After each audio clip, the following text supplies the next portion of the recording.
Hello everyone, very good morning. Last લેક્ચરથી dear friends આપણે આગળ જઈએ તો આજના ટોપિકની અંદર છેલ્લે ઇનશોર્ટ આપણે એવું જોતા હતા કે જ્યારે જ્યારે પાક છે એ પાકની અંદર કેવા ચેન્જીસ છે એ જરૂરી છે. તો ત્રણ પ્રકારના સંકરણ જોયા હતા: અંતરજાતીય, આંતરજાતીય, આંતરપ્રજાતીય. ત્યાંથી આપણે મિત્રો આગળ જઈએ તો હવે પછી આવે છે કે કઈ શેના માટે ચેન્જીસ કરીએ છીએ. તો કે સૌથી પહેલા તો હાઈ પ્રોડક્શન, પ્રોડક્ટિવિટી હાઈ કરવાની છે. પછી તો કે ક્વોલિટી હાઈ કરવાની છે. આ બધું જોઈ જ ગયા છે. એ બધાનું થોડું ડીપમાં એક્સપ્લેનેશન જોઈએ છીએ કે ભાઈ દરેક કોઈ પાક છે, પાકની ક્વોલિટી છે, એ ક્વોલિટીની અંદર ચેન્જીસ લાવવા બહુ જરૂરી છે. કારણ કે ક્વોલિટી બહુ મેજર વસ્તુ ઉપર ડિપેન્ડ કરે છે. પ્રત્યેક પાકની ગુણવત્તાની અંદર છે એ કંઈક ને કંઈક મિત્રો ડિફરન્સ જોવા મળતો હોય છે. હાઈ ક્વોલિટીના ઘઉં, લો ક્વોલિટીના ઘઉં. કોઈ પણ પાક છે એ હાઈ ક્વોલિટી ધરાવતો હોય, મીડિયમ ક્વોલિટી ધરાવતો હોય અને લો ક્વોલિટી ધરાવતો હોય. તો ક્વોલિટી છે એ બહુ ઇમ્પોર્ટન્સ અહીંયા આગળ દર્શાવે છે. સ્વાદની અંદર, એમાંથી મળતા પોષક તત્વોની અંદર, એ શરીર ઉપર કેવી ઇફેક્ટ પહોંચાડે છે એની અંદર. તો આ દરેક વસ્તુ માટે ડિયર ફ્રેન્ડ્સ ક્વોલિટી છે એ ખૂબ જરૂરી છે. આગળ વધીએ. ઘઉંની અંદર કઈ કઈ ગુણવત્તા જોઈએ તો કે એક બેકિંગની ગુણવત્તા, કે કઈ રીતે રોટલી છે એ કેવી બને છે, કોણી બને છે, હાર્ડ બને છે, વિચિત્ર રીતની કંઈક બને છે, મીન્સ કઈ તોડવામાં કે એમ તકલીફ પડે છે. બીજી તો કે કઠોળ જ્યારે હોય તો કઠોળની અંદર પ્રોટીનની ગુણવત્તા જોવા મળતી હોય કે ભાઈ કઠોળની અંદર કેટલા લેવલની અંદર પ્રોટીન મળે છે. ક્લિયર. તેલીબિયા છે તો તેલીબિયામાં કેટલા લેવલની અંદર તેલ જોવા મળે છે. અમુક સિંગનાઈ ટાઈપ હોય. આ બધું કોના ઉપર ડિપેન્ડ કરે તો કે સોઇલ ઉપર, જમીન ઉપર. હવે જમીન જ પ્રોપર નથી તો સિંગ ક્યાંથી પ્રોપર ઉગવાની? સમજી રહ્યા છો હું મારી વાત જે બોલું છું? જ્યારે ફળ અને શાકભાજીનું, ફળ અને શાકભાજીમાં ઓલમોસ્ટ ગુણવત્તા સેમ જોવા મળતી હોય. હા, એમાંય ક્વોલિટી હોય, ના નથી, એમાંય ક્વોલિટી હોય. એ પણ જમીન ઉપર ડિપેન્ડ કરે જ તે. પરંતુ આમાં ગુણવત્તા કરતા જે વધારે ડોમિનન્સ છે, વધારે મહત્વ છે, એ મહત્વ કોને આપવું પડે છે તો કે જાળવણીને. કારણ કે જો આની જાળવણી પ્રોપર ના થઈ, આને એકવાર કાઢ્યા પછી આ લોંગ ટાઈમ સુધી એમનેમ સ્ટેબલ નથી રહી શકતા. એટલે એને પ્રોપર મેનેજ કરવા પડે છે, એની ચોક્કસ રીતે જાળવણી કરવી પડે છે. તો ફળ અને શાકભાજી છે, તો ફળ અને શાકભાજીમાં શું મહત્વનું છે તો કે સંરક્ષણ મહત્વનું છે, જાળવણી મહત્વની છે. ક્લિયર. પાડો સ્ક્રીનશોટ. આગળ વધીએ. જૈવિક અને અજૈવિક પ્રતિરોધકતા.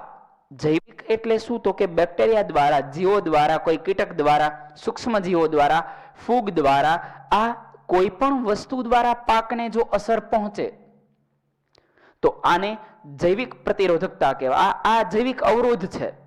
તો પાકને પહેલેથી એવો બનાવવો જોઈએ કે આ બેક્ટેરિયા, કીટક કે વાયરસ કે કઈ પણ વસ્તુ છે, સૂક્ષ્મજીવ, એ પાક ઉપર ઇફેક્ટ ન કરી શકવા જોઈએ. આવી ક્વોલિટી બનાવવાની છે. તો આ જે ક્વોલિટી બનાવીએ છીએ, આ ક્વોલિટી મેન્યુફેક્ચર કરવાની છે. અને આપણે શું કહીએ છીએ? જૈવિક પ્રતિરોધકતા. એટલે કે જીવો જે અવરોધ પહોંચાડે છે એનો સામે ઓપોઝ કરી શકે, એને આપણે જૈવિક પ્રતિરોધકતા તરીકે મિત્રો આપણે ઓળખીએ છીએ. ત્યાંથી આગળ જઈએ તો એ પછી આવે છે અજૈવિક પ્રતિરોધકતા. હવે અજૈવિક પ્રતિરોધકતાની અંદર શેનો સમાવેશ થશે? માની લ્યો કે કમોસમી વરસાદ આવી ગયો. હવે just a minute dear friends. હવે કમોસમી જ્યારે વરસાદ આવે છે ત્યારે શું થશે તો કે પાક છે એ કમોસમી વરસાદ સામે સ્ટેબલ નહીં હોય. એ અનસ્ટેબલ થઈ જશે, પોતે નાશ પામી જશે, બળી જશે, મૂળ બળી જશે, અથવા તો પાકની અંદર કઈ એવા ભેજ લાગી જશે, પ્રોબ્લેમ થઈ જશે, એ પાક નકામો બની જશે. તો ઇનોવેશન અત્યારે એ રીતનું ચાલે છે કે એ હિમપાત થયો હોય, વરસાદ આવ્યો હોય, તાપમાનમાં વધારો થયો હોય, તાપમાનમાં ઘટાડો થયો હોય, ઠંડીમાં વધારો કે ઠંડીમાં ઘટાડો થયો હોય, આ કોઈ પણ વસ્તુની સામે એ પાક છે એ ટોટલી સ્ટેબલ રહેવો જોઈએ. જ્યારે એ પાક સ્ટેબલ રહેશે, એની સામે ટકી રહેશે, તો કોઈ મેજર પ્રોબ્લેમ થવાનો જ નથી. સમજો છો વાતને? તો આ જે એની પ્રતિરોધકતા છે, આને આપણે અજૈવિક પ્રતિરોધકતા કહીએ છીએ. આ બધાની સામે એવા પરિબળો જે પર્યાવરણની સામેના છે, એની સામે આ પાક ટકી રહેતો હોય તો આવા પરિબળને આપણે કેવો પરિબળ કહીશું? અજૈવિક પરિબળ તરીકે મિત્રો ઓળખીએ છીએ. ક્લિયર છે? ચલો સ્ક્રીનશોટ મારો, આગળ વધીએ ડિયર ફ્રેન્ડ્સ. ક્લિયર? 3, 2, 1. હવે પરિપક્વના સમયમાં ફેરફાર. પાક જે રીતે પાકે છે, મીન્સ જે રીતે લાસ્ટ એવી વાત પણ કરી હતી, ઇનોવેશન માટે હાઈ પ્રોડક્ટિવિટી તો જરૂરી છે જ તે. એની માટે લો ટાઈમ ડ્યુરેશન પણ જરૂરી છે. સમય બને એટલો ઓછો લાગવો જોઈએ. જેટલો સમય ઓછો તો એ જ જમીનને બહુ ફરીવાર પ્રોપર બનાવી અને ફરીવાર એમાંથી ગ્રોએશન ફરીવાર પાક છે એ ઉગાડી શકશું. સમજો છો વાતને? તો આ સમયે પ્રોડક્ટિવિટી હાઈ થઈ ગઈ, પણ એની સામે શું કરશું? ટાઈમ ડ્યુરેશન લો કરવાનો છે. બને એટલો પાક છે એ ઓછા સમયમાં સારી ક્વોલિટી વાળો ઉગવો જોઈએ. તો આજે ઓછા સમયમાં સારી ક્વોલિટી વાળો ઉગવો જોઈએ એની માટે એક તો જમીનની પ્રોડક્ટિવિટી, જમીનની ફળદ્રુપતા છે, ફર્ટિલાઇઝેશન એનું બહુ હાઈ હોવું જોઈએ. જે આપણે હાલ કરી રહ્યા છીએ, ઇન્જેક્શન મારીને જે પાક ઉગે એમાં પ્રોડક્ટિવિટી બહુ હાઈ હોય અને ટાઈમ ડ્યુરેશન લો હોય, પણ એમાં ક્વોલિટી પછી વિખરાઈ જાય છે.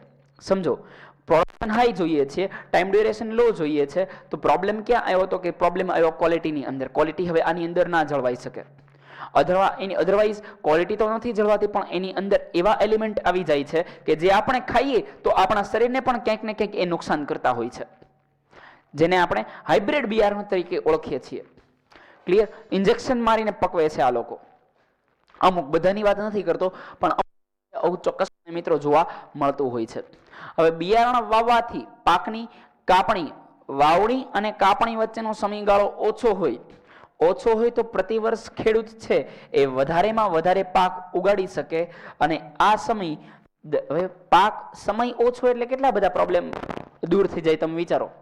જાળવણી ઓછી કરવાની, બેક્ટેરિયા કે કીટક ઓલા 4 મહિના સુધી હુમલો કરતા હતા, હવે એ 1.5 મહિનાનો થઈ ગયો, 1.5 મહિના સુધી ધ્યાન રાખવાનું. કીટક છે એ બહુ, અથવા તો જે પણ જે બાહ્ય પરિબળો છે, 4 મહિનામાં કદાચ કમોસમી વરસાદ આવવાની સંભાવનાઓ વધારે હોય તો 1.5 મહિનામાં ઓછી હોય. કેમ? તો કે સંભાવનાના નિયમ મુજબ તમે જો સમજો છો તો 4 મહિનામાં સમયગાળો વધારે છે, 1.5 મહિનાનો સમયગાળો ઓછો છે. તો બહુ બધા બેનિફિટ છે જો ટાઈમ ડ્યુરેશન છે એ લો થઈ જતો હોય તો, ટાઈમ ડ્યુરેશન છે એ બહુ ઘટી જતો હોય તો. સમજો છો વાતને? ક્લિયર? ચલો મારો સ્ક્રીનશોટ આગળ જઈએ. એ પછી આવે છે વ્યાપક અનુકૂળતા. વ્યાપક અનુકૂળતા એટલે શું? તો કે આપણે જેવી જોઈએ છે એવી જ જાતનું ડેવલપમેન્ટ કરીએ, ગમે એ જાતને ઉગાડવાનું બંધ કરી દઈએ. આપણી જે નેસેસરિટી છે, આપણી જે બેસિક નેસેસરિટી છે એનું પ્રોડક્શન કરીએ, જે બેસિક નેસેસરિટી નથી એનું પ્રોડક્શન જવા દઈએ. એટલે કે વ્યાપક અનુકૂળતા ધરાવતી જાતોનો વિકાસ કરવાથી આવી જાત છે એ વિવિધ વિસ્તારોથી વિવિધ આબોહવામાં ઉગાડી શકાય. હવે શું થાય છે? એક તો જે જોઈએ છે એ જોઈએ, બીજી વ્યાપક અનુકૂળતા કે ગમે એ જગ્યાએ પાક ઉગી શકવો જોઈએ. ગમે એ જગ્યાએ પાક, એટલે કે હાઇબ્રિડ. અત્યારે સફરજનની જરૂરિયાત કેવી છે? ઠંડી વાળો પ્રદેશ જોવે, જમીનની અંદર લોહ તત્વ વધારે હોવું જોઈએ. હવે એ સફરજન તમે અહીંયા ઉગાડો ભાવનગરમાં તો એ ના ઉગે, ત્યાં આગળ તમારા ઘરના ફળિયામાં ઉગાડો તો ત્યાં આગળ ના ઉગે. સમજો છો વાતને જે બોલું છું? તો એ બહુ ચોક્કસ જગ્યાએ જ્યાં ઈચ્છો ત્યાં જ એ ગ્રો થવું જોઈએ. ગમે ત્યાં ગ્રો નથી થતા આ બધા ફ્રૂટ્સ. તો એવી રીતના એના સીડ્સ બનાવો, એના ડીએનએ એવા જનરેટ કરો, વ્યાપક અનુકૂળતા ગમે ત્યાં એ ઉગી શકતા હોય. અને આ એકેય વસ્તુ અશક્ય નથી. એક દેશનું નામ મને એક્ઝેક્ટ યાદ નથી, ત્યાંના વૈજ્ઞાનિકે એક જ વનસ્પતિ ઉપર 42 પ્રકારના ફ્રૂટ ઉગાડેલા છે. એક જ ઇનોવેશન જોવો તમે, 7-8 વર્ષ ટોટલી આમાં ઇન્વેસ્ટ કરેલા. એક જ વનસ્પતિ ઉપર 42 પ્રકારના, 42 ફ્રૂટ નહીં હો, 42 પ્રકારના ફ્રૂટની વાત કરું છું. ધારો કે શિયાળાની સિઝન છે તો એ વૃક્ષની અંદર જેટલા શિયાળો ફ્રૂટ્સ છે એ બધા ત્યાં ગ્રો થશે. આખું ગુલાબી કલરનું ઝાડ છે, લાલાશ પડતું ગુલાબી, એના પર્ણ એ રંગના છે. અને તમે જો ઇનોવેશન જે કર્યું છે, ગજબનું ઇનોવેશન છે. હવે એની ઉપર 2008-9 કે 9-10નું ઇનોવેશન છે.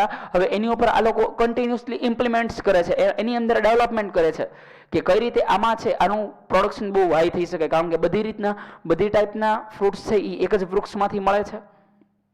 સમજો છો વાતને? બહુ નવી પ્રમાણેની વાત છે પણ રિયાલિટી છે. ચલો ક્લિયર? મારો સ્ક્રીનશોટ આગળ વધીએ. ઇચ્છિત લાક્ષણિકતા આપણે જોઈએ એવા લક્ષણ છે એ મિત્રો આની અંદર લાવી શકીએ છીએ. લાંબી અને વધુ શાખાઓ છે એ બનાવી શકીએ છીએ. અનાજ માટે નીચા છોડ જવાબદાર છે. સમજો તમે, ઇચ્છિત લાક્ષણિકતા શું હોય? આપણે શું ઈચ્છીએ? માની લ્યો કે કોઈ એક પર્ટિક્યુલર પર્સન છે એ ખેતી કરે છે, પોતે ખેડૂત છે, તો એ શું ઈચ્છે? તો કે અનાજ છે એના છોડ નાના રહેવા જોઈએ. હાઈટ બહુ વધારે પકડી લીધી પ્રોડક્શન વધારે ના મળે, પણ જેટલી હાઈટ વધારે એટલા જમીનમાંથી ન્યુટ્રિશન્સ છે એ વધારે ખેંચશે. એની સામે હલો હલો ઓકે, અરે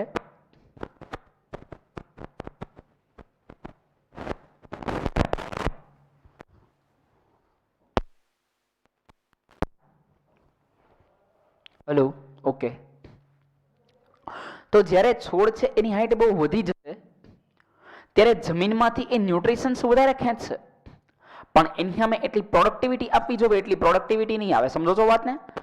પ્રોડક્ટિવિટી નહીં આવે એટલે શું થશે તો કે ન્યુટ્રિશન્સ વયા જશે અને એ ન્યુટ્રિશન્સ બાબતે ખેડૂતને ખોટ જશે, લોઝમાં રહેશે. તો છોડ નાના હોય તો શું થાય? નાના હશે એટલે એ ન્યુટ્રિશન્સ ઓછા ખેંચશે અને પ્રોડક્ટિવિટી ઓલમોસ્ટ બંનેમાં સેમ આવે છે. ઉત્પાદન છે એ લગભગ બંનેમાં સેમ કરે છે. તો અહીંયા લખ્યું છે એમ ઉછેર માટે ઓછા પોષક દ્રવ્યોની આવશ્યકતા રહે છે. આથી ઈચ્છિત લક્ષણ એવું જ બને છે કે વધુ ઉત્પાદકતામાં એ આપણને મદદ કરે. ક્લિયર? મારો સ્ક્રીનશોટ મિત્રો, આપણે આગળ વધીએ. હવે પાક ઉત્પાદન કેટલી રીતે થઈ શકે એ મિત્રો અહીંયા આગળ આપણે સમજીએ. તો પાક ઉત્પાદન છે એ 3 રીતે થઈ શકે છે. હલો, રોકાણ વગર ઉત્પાદન. એક ઉત્પાદન કેવું છે? કોઈ ઇન્વેસ્ટમેન્ટ નહીં કરવાનું, વગર રોકાણે ઉત્પાદન કરી શકાય. પછી તો કે ઓછા રોકાણ ઉત્પાદન કરી શકાય. અને બીજું હાઈ ઇન્વેસ્ટમેન્ટ ઉપર એનું પ્રોડક્શન કરી શકાય. હાઈ, આની અંદર રિસ્ક હાઈ છે તો બેનિફિટ હાઈ છે. આની અંદર રિસ્ક સાવ લો છે તો બેનિફિટ સાવ લો છે. Clear? High gain high low strategy અહીંયા આગળ યુઝ થાય છે. અહીંયા low gain high risk high gain, low risk low gain. Clear? એક જ મિનિટ ડિફરન્સ થોડું છે, તમે સ્ક્રીનશોટ પાડો, હું આવું 2 મિનિટમાં. તો ચલો ડિયર ફ્રેન્ડ્સ આગળ વધીએ. Low risk low gain high risk high gain, આ 3 રીતે ઉત્પાદન છે એ ડિયર ફ્રેન્ડ્સ શક્ય બને છે. ચલો ક્લિયર? મારો સ્ક્રીનશોટ ડિયર ફ્રેન્ડ્સ, આપણે આગળ જઈએ. ક્લિયર? કોઈ પણ જમીન માટે વનસ્પતિને પોષક તત્વો છે એ અતિ આવશ્યક છે. પોષક તત્વો વગર છે એ પાકની બહુ લાંબા સમય સુધી સારી ક્વોલિટી જળવાતી નથી. એટલે કે ઓછા પોષક દ્રવ્યો હશે તો પણ નહીં ચાલે. પોષક તત્વો જેટલા જોવે છે, પોષક તત્વો એટલે કે મિનરલ્સ જે જમીનની અંદર છે એ બહુ પ્રોપર હોવા જોઈએ. કારણ કે જેટલી જમીન સારી હશે એમાંથી પાક ખેંચશે અને એ જ પાકને આપણે ખાતા હોવાથી એ પાકની ક્વોલિટી આપણા બોડીમાં જાય છે. સમજો છો વાતને? જે બોલી રહ્યો છું એ તો પોષક તત્વ છે એ ભરપૂર હોવા જોઈએ. પોષક તત્વ કઈ કઈ રીતના હોય છે એ સમજીએ. તો કે એક વનસ્પતિને વૃદ્ધિ અને તંદુરસ્ત હોવા માટેની આવશ્યકતા પોષક તત્વની હોય છે. કેવી હોય? વૃદ્ધિ, વિકાસ અને તંદુરસ્તી. એ એકદમ વનસ્પતિ હેલ્ધી હોવી જોઈએ ભાઈ. એની વૃદ્ધિ બહુ પ્રોપર થવી જોઈએ. એની વૃદ્ધિ થશે તો આપણને પોષક દ્રવ્યો મળશે, એનો વિકાસ થશે તો પોષક દ્રવ્યો મળશે. એ હેલ્ધી હશે તો આપણે હેલ્ધી હશું યાર. તો એની કેર બહુ જરૂરી છે. હવે પોષક તત્વોની પ્રાપ્તિ જોઈએ. તો પોષક તત્વોની પ્રાપ્તિ માટે 3 સોર્સ છે. એક હવા, કે જ્યાંથી એ જરૂરી વાયુ છે એ લઈ શકે છે. કાર્બન ડાયોક્સાઇડ એની માટે તો કામનો જ છે અને એ સજીવ છે એટલે ભૂલ ના પડે. એ પણ સજીવ છે એટલે એ શ્વાસમાં ઓક્સિજન જ લે છે, ઉચ્છ્વાસમાં કાર્બન ડાયોક્સાઇડ જ કાઢે છે. શ્વાસ અને ઉચ્છ્વાસની વાત કરું છું. પરંતુ એ પ્રકાશ સંશ્લેષણ દરમિયાન કયો વાયુ લેશે? તો કે પ્રકાશ સંશ્લેષણ દરમિયાન કાર્બન ડાયોક્સાઇડ લેશે અને ઓક્સિજન છે એ એના બોડીમાંથી એમિટ કરશે. તો હવા, પાણી અને જમીનમાંથી એ પોષક દ્રવ્યો છે એ ખેંચે છે અને આવશ્યક પોષક તત્વોની સંખ્યા છે એ યાદ રાખજો કેટલી છે? 16. વધી આગળ, સ્ક્રીનશોટ મારો.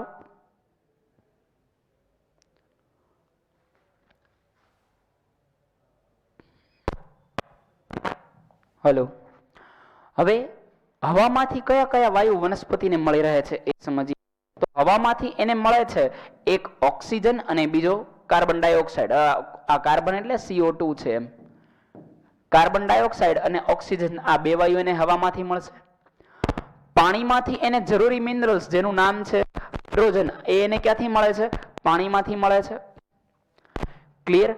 અને બૃહદ પોષક તત્વો, બાહ્ય ગુરુ પોષક તત્વો કહી શકાય છે, અતિશય જરૂરી છે.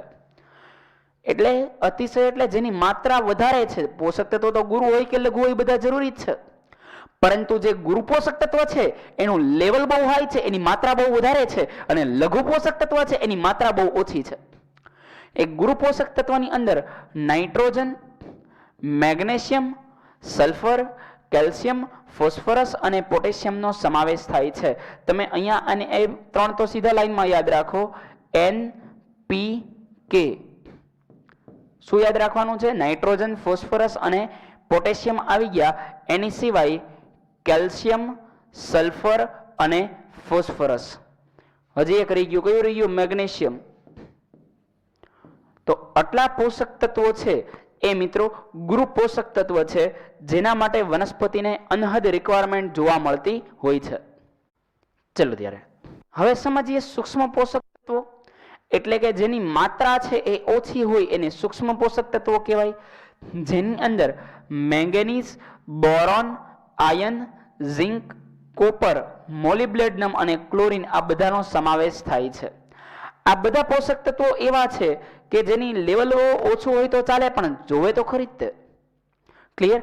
ગુરુ જેનો લેવલ વધારે જોવે, જેની માત્રા વધારે જોવે, લઘુ કે જેની માત્રા ઓછી જોઈએ, પણ બધા મિનરલ્સ છે એ જમીનની અંદર હોવા જરૂરી છે. ચલો મારો સ્ક્રીનશોટ મિત્રો આગળ વધીએ.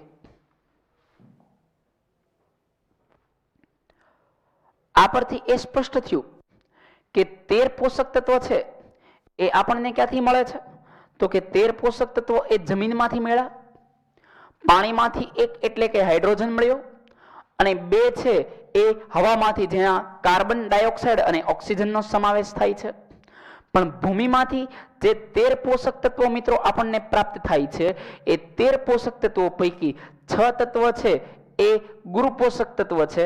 અને તેથી તે કારણ કે એની માત્રા અહીંયા ગુરુ આવશે, કારણ કે તેની માત્રા છે એ બહુ વધારે છે, વધારે માત્રામાં મળે છે. આથી આપણે તેને ગુરુ પોષક તત્વ તરીકે ઓળખીએ છીએ. અને બાકીના પોષક તત્વો છે એની માત્રા આપણે મિત્રો ઓછી જોઈએ છે, ઓછી જોઈએ, આથી આપણે તેને કેવા કહીશું? લઘુ પોષક તત્વ. આ 7 ની માત્રા ઓછી જોઈશે અને આ 6 ની માત્રા છે એ મિત્રો આપણે વધારે જોઈશે. આ લઘુ અને ગુરુ એમ 2 પાર્ટની અંદર ડિયર ફ્રેન્ડ્સ ડિરાઈવ કરેલા છે. સમજો છો વાતને? ચલો મારો સ્ક્રીનશોટ.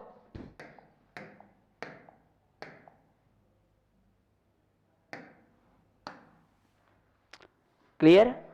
આગળ પોષક તત્વોની ઉણપ હોય તો શું થાય? તો કે આપણે જે થાય એની અંદર થાય. પોષક તત્વોની ઉણપ આપણી અંદર હોય તો બોડીની બધી રિએક્શન છે એ પ્રોપર ના થાય, આપણે માંદા પડી જતા હોઈએ. જો તમને બધાને ખબર છે ઘણી બધી વાર ઘણા બધાને B12 વિટામિન છે એ ઓછું થઈ જતું હોય, તો વિટામિન B12 છે મિત્રો ઓછું થઈ જાય તો પ્રોબ્લેમ્સ કેવા આવે? તો કે તણાવ રહેતો હોય શરીરમાં, બાકીના બધા બીમારીઓ, બાકીના બધા પ્રોબ્લેમ્સ છે એ શરૂ થતા હોય. તો જ્યારે મિત્રો આવું જોવા મળતું હોય છે, આ બીમારી જોવા મળતી હોય છે, કઈ પ્રોબ્લેમ્સ જોવા મળે છે, એ શેના લીધે થાય છે? તો કે એ જે જોવા મળે છે એ પોષક તત્વોની ઉણપના લીધે જોવા મળે છે. શેના લીધે જોવા મળે છે? પોષક તત્વોની ઉણપના લીધે. તો સેમ વનસ્પતિને આવું થશે. એની દેહધાર્મિક ક્રિયાઓ છે એ દેહધાર્મિક ક્રિયાઓ પ્રોપર નહીં થાય, અને દેહધાર્મિક ક્રિયાઓ પ્રોપર નહીં થાય એટલે એ પ્રોપર કામ નહીં કરી શકે, પ્રોપર પ્રોડક્ટિવિટી નહીં આપી શકે, ગ્રોથ નહીં કરી શકે. આ બધા પ્રોબ્લેમ્સ એની અંદર જોવા મળશે. સમજી રહ્યા છો વાતને?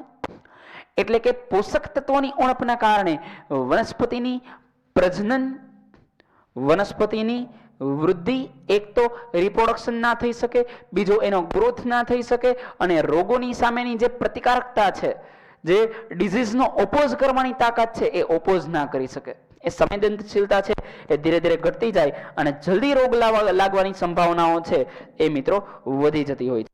સમજો છો વાત?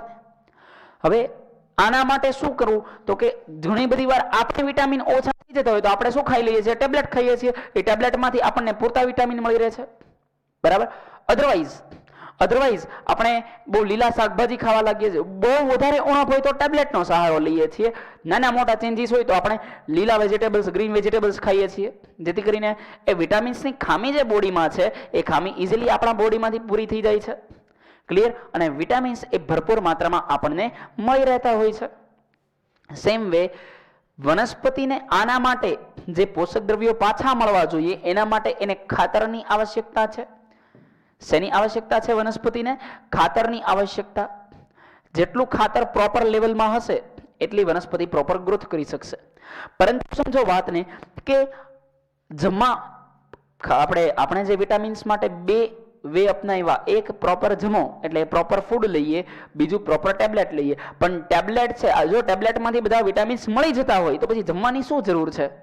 તો સર રોજ એક ટેબ્લેટ લઈને સૂઈ જવાનું શું પ્રોબ્લેમ છે? બટ એ બહુ નુકસાન કરે, કારણ કે એની અંદર હાઇપર લેવલમાં વિટામિન હોય જે શરીરને લાંબા સમયે નુકસાન કરતું હોય છે. સેમ વે અહીંયા આગળ એ જ થાય છે કે વનસ્પતિમાં જે રાસાયણિક ખાતર છે એ હદ કરતા વધારે પોષક તત્વો આપે છે, એના લીધે એને નુકસાન થાય છે. સેકન્ડ થિંગ, કુદરતી તત્વો એને ધીરે ધીરે પોષણ આપે છે, પણ બહુ સારી રીતે સુપાચ્ય પોષણ આપે છે જે વનસ્પતિને લાંબા સમય સુધી હેલ્ધી બનાવે છે. ટેબ્લેટ ખાઈને લાંબા સમય સુધી જીવી નથી શકાતો, યાદ રાખજો એ મિત્રો. ક્લિયર? ચલો આગળ વધીએ. તો વધારે ઉત્પાદન મેળવવા માટે જમીનની અંદર, ભૂમિની અંદર એ પોષક દ્રવ્યો ઉમેરવામાં આવે છે, અને એમાં બે પ્રકારના ખાતર હોય છે.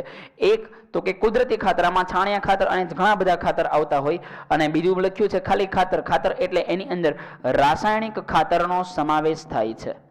કયા ખાતરનો સમાવેશ થાય છે એની અંદર મિત્રો? તો એની અંદર જે સમાવેશ થાય છે એ રાસાયણિક ખાતરનો સમાવેશ થાય છે. ક્લિયર છે? ચલો મારો સ્ક્રીનશોટ મિત્રો, આપણે આગળ વધીએ.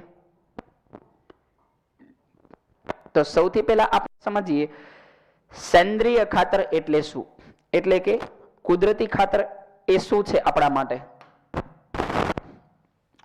ચલો સેન્દ્રિય ખાતર વિશે મિત્રો માહિતી મેળવીએ.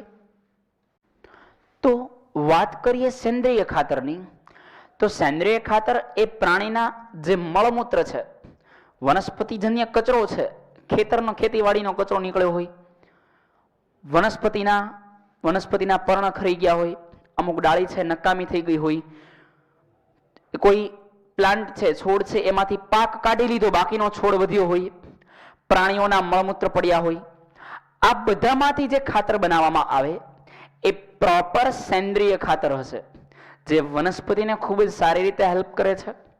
ક્લિયર? તો પ્રાણીઓના મળ અને વનસ્પતિજન્ય મિત્રો જે કચરો છે, પછી કોનો કચરો? વનસ્પતિજન્ય કચરો. આનો મિત્રો જ્યારે વિઘટન કરવામાં આવતું હોય, આનું શું કરવામાં આવે છે ડિયર ફ્રેન્ડ્સ? આનું જ્યારે વિઘટન કરવામાં આવે છે, એ વિઘટનથી તૈયાર થતું જે ખાતર છે એ ખાતરને ડિયર ફ્રેન્ડ્સ આપણે સેન્દ્રિય ખાતર તરીકે ઓળખીએ છીએ. હવે સેન્દ્રિય ખાતર બે પ્રકારના હોય. એક તો કે છાણિયું ખાતર કહીએ, એની સિવાય આમ બે થી વધારે ટાઈપ છે, એમાંથી સૌથી પહેલો ટાઈપ બોલું છું છાણિયું ખાતર. એની સિવાયના ખાતરની અંદર કમ્પોસ્ટ ખાતર તરીકે પણ ઓળખાય છે. કમ્પોસ્ટ ખાતર એટલે શું? તો કે કીડામાંથી બનાવેલું ખાતર. આમ તો સડી ગયેલું ખાતરને કહી શકીએ, છાણિયા ખાતરને કમ્પોસ્ટ કહી શકીએ. અળસિયાના મળમાંથી બનેલું એક ખાતર છે એને કમ્પોસ્ટ કહેવાય, પણ એને વર્મી કમ્પોસ્ટ કહેવાય. ફરીવાર ભૂલ ના પડે. કમ્પોસ્ટ એટલે શું? સડી ગયેલા પદાર્થમાંથી જે સડો વિઘટન થઈ અને જે ખાતર બન્યું છે એને કમ્પોસ્ટ તરીકે ઓળખવામાં આવે છે. અને અળસિયા જે જોવા મળે છે, અળસિયામાંથી એક ખાતર બને એને વર્મી કમ્પોસ્ટ કહેવાય. વર્મ એટલે કીડા, વર્મી કીડામાંથી બનતું ખાતર, વર્મી કમ્પોસ્ટ ખાતર, એ બધા કમ્પોસ્ટ ખાતરમાં આવશે. એની સિવાય મિત્રો આપણે વાત કરીએ તો બીજું જે છે એનું નામ છે જૈવિક ખાતર. હવે લીલું જૈવિક ખાતર, લીલો પડવા શું છે? તો કે મિત્રો તમે ઘણી બધી વાર સાંભળ્યું હશે અથવા તમે જોયું હશે કે કઠોળ વર્ગની વનસ્પતિ, ખેડૂત છે ને ક્યારેય ઉપરા ઉપરી ધાન્ય કે એમ ના ઉગાડે, એ બહુ પ્રોપરલી ઉગાડતા હોય. દાખલા તરીકે એકવાર અનાજ ઉગાડી દીધું તો એ અનાજ પછી અનાજ ઉપર અનાજ ન લેવાય, એ અનાજ પછી બીજી વાર કઠોળ લેતા હોય, જેથી કરીને બધા પોષક અનાજ છે ને કે જમીનમાંથી વધારે પોષક દ્રવ્યોનું શોષણ કરે છે. જો એ વધારે પોષક દ્રવ્યોનું મિત્રો શોષણ કરે તો કઈ વધે નહીં જમીનની અંદર, વારંવાર એની ઉપર અનાજ ઉગાડવામાં આવે તો એ શું કરશે? એકવાર અનાજ અને બીજી વાર કઠોળ ઉગાડશે. હવે એ કઠોળ ઉગાડશે પછી કઠોળમાંથી પાક લઈ લેવામાં આવે. એ જે પ્લાન્ટ પેડા છે એ પ્લાન્ટ, હવે એ કઠોળ વર્ગની વનસ્પતિમાં તમને બધાને ખબર છે કે પ્રોટીન પુષ્કળ હોય. રાઇઝોબિયમ નામના 14મા ચેપ્ટરમાં આપણે સ્ટડી કરી ગયા કે રાઇઝોબિયમ નામના જે નાના નાના બેક્ટેરિયા છે એ નાના નાના બેક્ટેરિયા હવામાંથી ડાયરેક્ટ નાઇટ્રોજનનું સ્થાપન કરે છે અને એ સ્થાપનના કારણે અહીંયા આગળ બહુ પ્રોપર કામ થઈ શકે છે.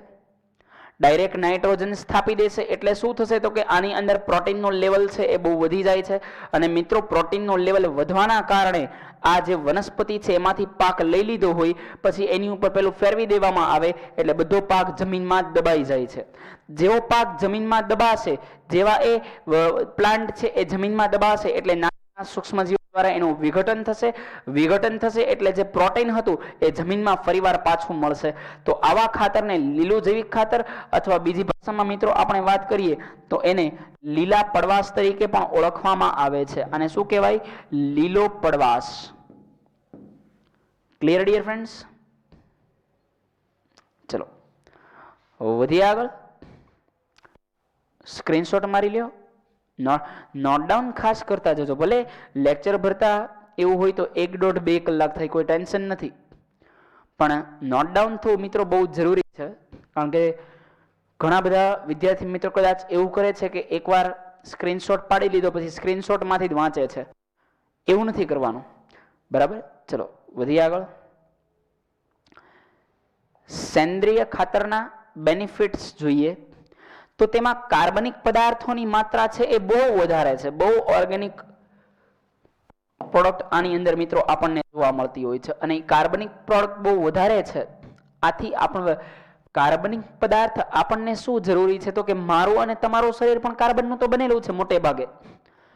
મારું અને તમારું શરીર મોટે ભાગે શેનું બનેલું છે? કાર્બનનું બનેલું છે. અને એ કાર્બનનું શરીર બનેલું હોવાના કારણે કાર્બનિક પદાર્થો આમાં ખૂબ હેલ્પ કરશે આપણને. સમજો છો વાતને? ચલો વધીએ આગળ. ભૂમિને છે એ કાર્બનિક પદાર્થોથી સંપૂર્ણ કરી અને એની ફર્ટિલાઇઝેશન છે, ફર્ટિબિલિટી છે, એની ફળદ્રુપતા છે એ ફળદ્રુપતા બહુ વધારી દે છે. અને ફળદ્રુપતા વધારવાના કારણે એ આપણી માટે આપણે જે ફૂડ લઈએ છીએ એ બહુ અગત્યના ફૂડ મળે છે. પોષક તત્વો ખૂબ અગત્યના મળે છે આપણને. આ બધું અત્યારે જે 100% ફોલો થવું જોઈએ એ 100% ની બદલે મિત્રો તમે એવું યાદ રાખો કે લગભગ 30-40% જ ફોલો થાય છે. રીઝન શું છે? આ બધાનું રીઝન શું છે? તો મિત્રો રીઝન માત્ર અને માત્ર એ છે કે અત્યારે આપણે જે રીતે ખેતી કરીએ છીએ એ રીતે જમીનની બહુ વધારે પડતી ઇફેક્ટ સર્જાય છે, બહુ વધારે નુકસાન થાય છે. અને એ નુકસાન થવાના કારણે જે જમીનને પ્રોબ્લેમ થઈ છે, પ્રોબ્લેમ થવાના કારણે લાંબા સમય સુધી જમીન ટકી નથી શકતી. કેમ? તો કે સેન્દ્રિય ખાતરને સાઈડમાં મૂકીને એટલી હદે એની અંદર પેસ્ટિસાઇડ્સ છાંટીએ છીએ, એટલી હદે રાસાયણિક ખાતર નાખીએ છીએ તો એ રાસાયણિક ખાતર, જંતુનાશક દવા, એના લીધે ફળદ્રુપતા સાવ મરી જાય છે. નકામાં જે નુકસાન કરતા સજીવોને મારવા જઈએ છીએ એના લીધે કામના સજીવો પર બહુ માઠી અસર પહોંચે છે, એ પણ મરી જાય છે. તો આપણા સુધી જે પ્રોડક્ટ આવે છે એની અંદર અનહદ એવી વસ્તુઓ જોવા મળે છે કે જેની અંદર બહુ વધારે પડતું જંતુનાશક દવાઓનું પ્રમાણ જોવા મળતું હોય. કદાચ આપણે કોઈ પણ ફળ ફ્રૂટ ધોઈને ખાઈએ અને ધોઈને જ ખાતા હોઈએ, શાકભાજી કે ફળ, પરંતુ એની અંદર જે રહેલું, કારણ કે એ તો મૂળમાં છાંટી હોય તો મૂળમાંથી જે પોષક દ્રવ્યો ઉપર ચડતા હોય એની સાથે સાથે આ ઝેર પણ ઉપર ચડી જાય અને એ ઝેર આપણા શરીરની અંદર જાય છે અને લાંબા સમયે બહુ મોટા નુકસાન શરીરની અંદર પ્રેરે છે. ચલો આગળ વધીએ.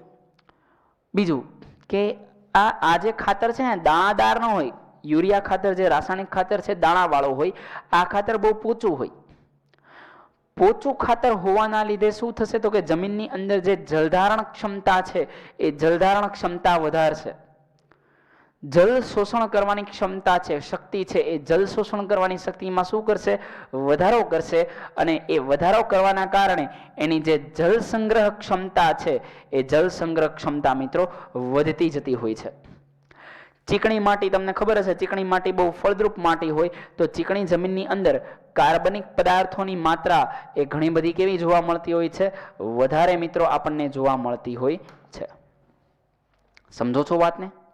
તેથી પાણીના નિકાલમાં હવે ચીકણી માટી છે જમીનને અંદર લેશે એટલે પાણી કોઈ પણ જગ્યાએ એકત્રિત થશે નહીં. પાણી કોઈ પણ જગ્યાએ એકત્રિત થશે નહીં. ઘણી બધી વાર તમે જુઓ જે ફળદ્રુપ જમીન ના હોય ત્યાં આગળ અંદર જગ્યા ખાલી હોય તેમ છતાંય બહાર ખાડા ભરાતા હોય. કેમ? તો કે એ જમીનની અંદર જે શોષવાની ક્ષમતા હોય એ શોષવાની ક્ષમતા જોવા મળતી હોય નહીં. ચલો મારો સ્ક્રીનશોટ મિત્રો, આગળ જઈએ.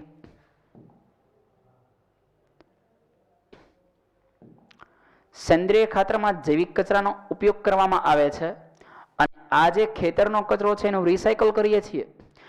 ઘણી બધી વાર આપણે જે બાળીએ છીએ એના લીધે પોલ્યુશન થાય છે, પણ રિસાયકલ કરીએ છીએ એના લીધે પોલ્યુશન નથી થતું. ઉલટામાં બેનિફિટ થાય છે. અને બેનિફિટ મિત્રો એવો મળે છે કે તેના લીધે જે વધારાનો કચરો છે, કચરાનો સોલ્યુશન થઈ ગયું, ખાતર બની ગયું, વનસ્પતિને પોષણ મળી ગયું. આપણી પાસેથી કચરો જાય છે અને વનસ્પતિને પોષણ મળે છે. બહુ સારો બેનિફિટ મળી જાય છે આપણને. ક્લિયર? તેમજ રાસાયણિક ખાતર છે એ રાસાયણિક ખાતરનો જો ઉપયોગ જેટલો વધારે કરવામાં આવે એટલો એ પર્યાવરણને માત્ર અને માત્ર નુકસાન કરે છે. ક્લિયર? રાસાયણિક ખાતરનો ઉપયોગ ઘટતા એને જો ઘટાડો તો નુકસાન ઘટે, પણ હાલ એવું નથી થયું. રાસાયણિક ખાતરનો ઉપયોગ વધ્યો છે. એનું રીઝન શું હશે? તો કે પ્રોડક્ટિવિટી જોઈએ છે. ભાઈ, પબ્લિકને પહોંચી નથી શકાતું અને પહોંચી ન શકવાના કારણે એનો ઉપયોગ વધ્યો છે. એનો એટલે કોનો? રાસાયણિક ખાતરનો. અને ઉપયોગ વધવાના કારણે અત્યારે જમીનની પ્રોપર જે પ્રદૂષણ છે એ બહુ હાઈ થઈ ગયું છે. જો એનો ઉપયોગ ઓછો કરીએ તો જમીનની ફળદ્રુપતા પણ ઘણી બધી વધારે રહે. ક્લિયર? ચલો, ગેરલાભ ખાલી એક જ લોચો છે કે શાકભાજી ખાઈએ એવું થાય. ભાઈ, ટેબ્લેટ કેમ ડેલી ન લેવાય? તો કે એમાં પોષક તત્વો વધારે હોય. આમાં પોષક તત્વો કેવી માત્રામાં હોય છે? ઓછી માત્રામાં જોવા મળે છે. ઓછી માત્રામાં હોય એટલે એને ગ્રો થતા વાર લાગે. વધારે માત્રામાં હોય તો ગ્રો થતા વાર લાગતી નથી. ચલો મારો સ્ક્રીનશોટ, આગળ જઈએ. સેન્દ્રિય ખાતરના પ્રકાર જે તમને હમણાં સમજાવ્યા જ છે કે કમ્પોસ્ટ ખાતર, પશુઓને એ બધા તેજેલો કચરો શું, શાકભાજી છે એની સિવાયના ફળની છાલ અને ઘરગથ્થુ કચરો છે એ નીંદણ છે, ફેંકેલી સ્ટ્રો છે. સ્ટ્રો એટલે વાંસની બનેલી સ્ટ્રોની વાત થઈ છે, ઓલી પ્લાસ્ટિકની ભૂંગળીની વાત નથી થતી. સમજો. સુએઝનો કચરો સ્ટ્રો એટલે પીવાની સ્ટ્રોની ભૂંગળા આવે ને મોટા મોટા, એ સ્ટ્રોની વાત થાય છે. ખાડાઓને સડવા દેવામાં આવે છે. આ પ્રક્રિયાને કમ્પોસ્ટિંગ તરીકે મિત્રો ઓળખવામાં આવે છે. આ પ્રક્રિયાને શેના તરીકે ઓળખાય છે? કમ્પોસ્ટિંગ અથવા કમ્પોસ્ટીકરણ તરીકે ઓળખવામાં આવે છે. સ્ક્રીનશોટ મારો, આગળ જઈએ. ઓકે, તો આ રીતે કમ્પોસ્ટિંગ થયું. હવે અળસિયાથી દ્વારા જે ખાતર બન્યું છે એને આપણે વર્મી કમ્પોસ્ટીકરણ અથવા વર્મી કમ્પોસ્ટ ખાતર તરીકે ઓળખીએ છીએ. અને આ બધા જ પદાર્થોનું વિઘટન થાય છે. એ વિઘટનથી જે બનેલું ખાતર છે એનાથી બનેલું જે મસ્ત મજાનું પ્રોડક્ટ છે જેને આપણે જૈવિક ખાતર તરીકે ઓળખીએ છીએ. મસ્ત મજાની એટલે દેખાવે બહુ ભદ્દી હોય, બહુ ખરાબ વાસ આવતી હોય એમાંથી, પણ વનસ્પતિને આવા જ પોષક તત્વો છે એ જરૂરી છે. ચલો, ક્લિયર? મારો સ્ક્રીનશોટ, આગળ જઈએ. હવે લીલા જૈવિક ખાતરની મિત્રો વાત કરીએ તો લીલું જૈવિક ખાતર એટલે શું? તો કે મેં તમને કીધું એમ કે ભાઈ, પાક ઉગાડતા પહેલા ખેતરોમાં શણ અથવા ગુવાર જેવી વનસ્પતિ ઉગાડવામાં આવે છે. જે આ વનસ્પતિ ઉપર કોઈ પણ રીતે ફૂલ બેસે છે તે પહેલા, અથવા તો બે રીતે આ લીલો પડવાશ અથવા લીલું જૈવિક ખાતર છે એ બે રીતે મેળવી શકાય. એક મેથડ એવી છે કે તમે કોઈ પણ પ્રોડક્ટ ઉગાડો છો, કોઈ પણ કઠોળ વર્ગની વનસ્પતિ એની અંદર ઉગાડો છો, એ કઠોળ વર્ગની વનસ્પતિની અંદર કાં તો મિત્રો એવું થઈ શકે કે એમાંથી પાક લઈને એ કઠોળને દબાવી દઈએ, અથવા તો કોઈ એવી વનસ્પતિ જેની અંદર નાઇટ્રોજનની માત્રા પ્રચુર હોય, ભરપૂર હોય, એને ઉગાડો, ફૂલ આવે એ પહેલા જેને દબાવી દેવામાં આવે. સમજો છો? કારણ કે અમુક વાર એવું બન્યું હોય કે જમીનની અંદર ઉગાડવું હોય અનાજ, તો અનાજની ડિમાન્ડ માર્કેટમાં પુષ્કળ હોય, કઠોળ ઉગાડવાનો સમય ના હોય, તો આ ઉગાડી દે પછી એનો બહુ લાંબો સમય સુધી ના રાખે, ઉગી જાય એટલે જમીનની અંદર એને દબાવી દેવામાં આવતું હોય છે. ક્લિયર?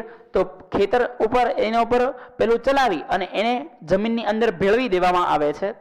4 કે 6 અઠવાડિયા પછી આ સીધું ફેરવાઈ જાય છે લીલા જૈવિક ખાતરની અંદર. જમીનને પુષ્કળ નાઇટ્રોજન આપે છે અને પુષ્કળ ફોસ્ફરસ આપે છે. એટલે જમીનની અંદર મળતું ખાતર છે એ આના માટે એકદમ મસ્ત મજાનું રેડી થઈ ગયું. સમજો છો વાતને? નોટ ડાઉન કરો, સ્ક્રીનશોટ મારો, આગળ વધીએ. તો લોચો શું છે? ફાયદા, રાસાયણિક અસર. હવે અત્યાર સુધી આપણે ભણ્યા એ જૈવિક ખાતર હતું. હવે જે ભણીએ છીએ એ રાસાયણિક ખાતર છે. સર રાસાયણિક ખાતર કેમ ન વપરાય? રાસાયણિક ખાતરના પ્રકાર ખબર છે ને? યુરિયા છે, સુપર ફોસ્ફેટ છે, ડબલ સુપર ફોસ્ફેટ છે. આની સિવાય આ 3 મિક્સ ખાતર આવે છે, જેને જે જરૂર હોય નાખવાનું, અને ખેતરમાં ઓલું ટ્રેક્ટર ભરી ભરીને નાખવું પડે. આ તો થોડા થોડા ડબ્બા નાખી દો તો વાર્તા પૂરી થઈ જાય છે. ખેતરને ભરપૂર માત્રામાં આનાથી પોષક દ્રવ્યો મળી રહે છે. બહુ ઓછા સમયની અંદર પ્રોડક્ટિવિટી હાઈ થઈ જાય છે. વનસ્પતિ ખૂબ સારી પ્રોડક્ટિવિટીથી એ ઉગાડી શકે છે. તેમ છતાં પણ આ રાસાયણિક ખાતર હાનિકારક કેમ છે? ચલો સમજીએ. પહેલા બેનિફિટ, પછી એના ડિસએડવાન્ટેજીસ જોઈએ. તો એડવાન્ટેજીસ, વનસ્પતિને ભરપૂર માત્રાની અંદર નાઇટ્રોજન પૂરું પાડે છે, ફોસ્ફરસ પૂરું પાડે છે. નાઇટ્રોજન, ફોસ્ફરસ અને પોટેશિયમ આ 3 ભરપૂર માત્રામાં આપે છે. તો સર ગેરફાયદો શું છે? હમણાં જોઈએ. આનાથી વનસ્પતિની વૃદ્ધિ સારી થશે. પરિણામે વનસ્પતિની વૃદ્ધિ સારી થશે એટલે એના પુષ્પોની વૃદ્ધિ સારી થશે. અને મિત્રો એના પુષ્પ જો પ્રોપર પ્રમાણમાં ઉગશે તો આપણને જે પ્રોડક્ટ મળે છે પુષ્પમાંથી જ ફળ બને. યાદ રાખજો, આપણા કોઈ પણ ફળ બનતું હોય, કેરીમાં કેરી આવે પહેલા મોર આવે.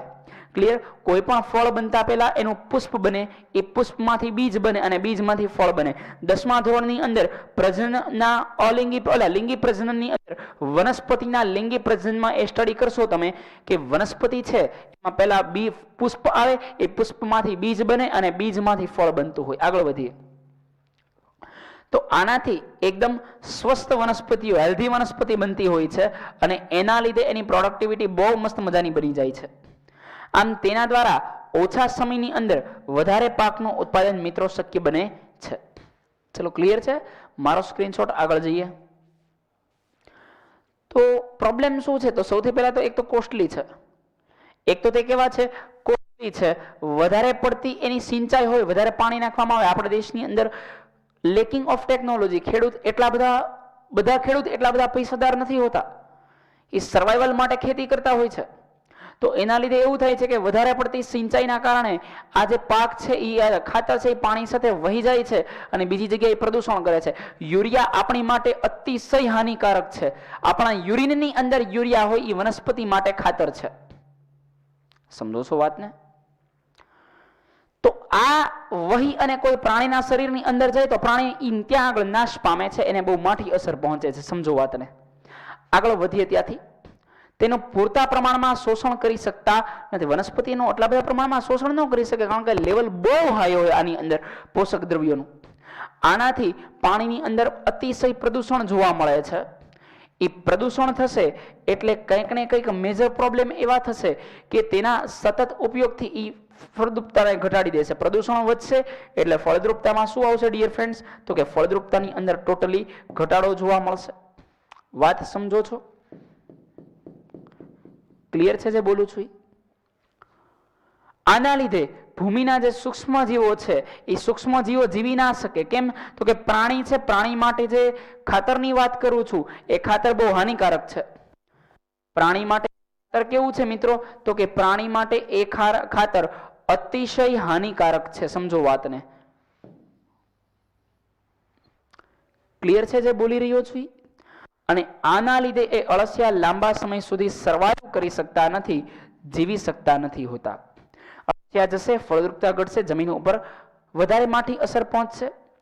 આમ ખેતરનો ઉપયોગ છે એ મિત્રો આપણે ખૂબ જ ધ્યાનથી કરવો જોઈએ, જેથી કરી અને યોગ્ય માત્રામાં તેનું આયોજન કરી અને લાંબા સમય સુધી તેને આપણે ટકાવી શકીએ.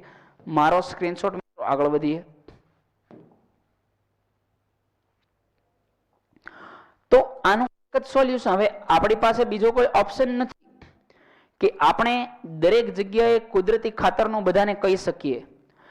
આપણી પાસે મિત્રો એક એવો ઓપ્શન બચ્યો છે જેને આપણે ઓર્ગેનિક ફાર્મ કહીએ છીએ, કાર્બનિક ખેતી કહીએ છીએ. આની અંદર રાસાયણિક ખાતર આવે, નો જંતુનાશક દવા આવે, નો પેસ્ટિસાઇડ આવે. દરેક અને જંતુનાશક નાખે તો લીમડાનો પાવડર ને એવું બધું નાખે. આના લીધે જાળવણી ખર્ચ વધી જાય. આના લીધે જે પ્રોડક્ટિવિટીનો ટાઈમ છે એ વધી જાય. ઓલું 2 મહિને મળતું હોય, 3-3.5 મહિના થાય. પણ આની અંદરની જે મીઠાશ છે, આની અંદરના વિટામિન્સ છે, આની અંદરના મિનરલ્સ છે, આની અંદરના દરેક પોષક દ્રવ્યો છે, આની અંદરની એનર્જી છે, આ બધું હાઈ લેવલની અંદર આપણને મળે અને આપણો શરીર છે આનાથી એકદમ મસ્ત રીતે તંદુરસ્ત રહી શકે. એટલે ઘણા બધા લોકો પોતાનું ફાર્મ છે એ ડેવલપ કરી અને ત્યાં આગળ એક ચોક્કસ ભાગની અંદર ઓર્ગેનિક ખેતી પોતાના ફેમિલી માટે, પોતાના રિલેટિવ્સ માટે કરતા હોય છે. ક્લિયર? તો રાસાયણિક ખાતર, જંતુનાશક ને કીટનાશક આ બધાના ઉપયોગ વગર કે બહુ રેર ઉપયોગ કરી અને કરવામાં આવતી જે ખેતી છે, આ ખેતીને મિત્રો કેવી ખેતી કહેવામાં આવે છે? ઓર્ગેનિક ખેતી તરીકે, કાર્બનિક ખેતી તરીકે ઓળખવામાં આવે છે. કેવી ખેતી કહે છે આને? કાર્બનિક ખેતી. ક્લિયર? આ ખેતીના નકામા પદાર્થો છે એમાંથી ખાતર બનાવવામાં આવે, એનું ફરીવાર રિસાયકલિંગ કરવામાં આવે અને ફરીવાર નવા પદાર્થ છે એને રિજનરેટ કરવામાં આવે છે. તો આ ખૂબ જ સારામાં સારી એકદમ બેસ્ટ પદ્ધતિ છે. આનાથી આપણે મિત્રો ખેતી કરી શકીએ. ક્લિયર? ચલો, મારો સ્ક્રીનશોટ તો આજના લેક્ચરમાં મિત્રો આપણે આટલું રાખીએ. મળીએ નેક્સ્ટ લેક્ચરમાં. ત્યાં સુધી વર્ક કરો, સારો રીડ કરો. Good luck to all. Good bye dear friends. હોમવર્કમાં ચાલેલું તમારે એકવાર લખવાનું રહેશે.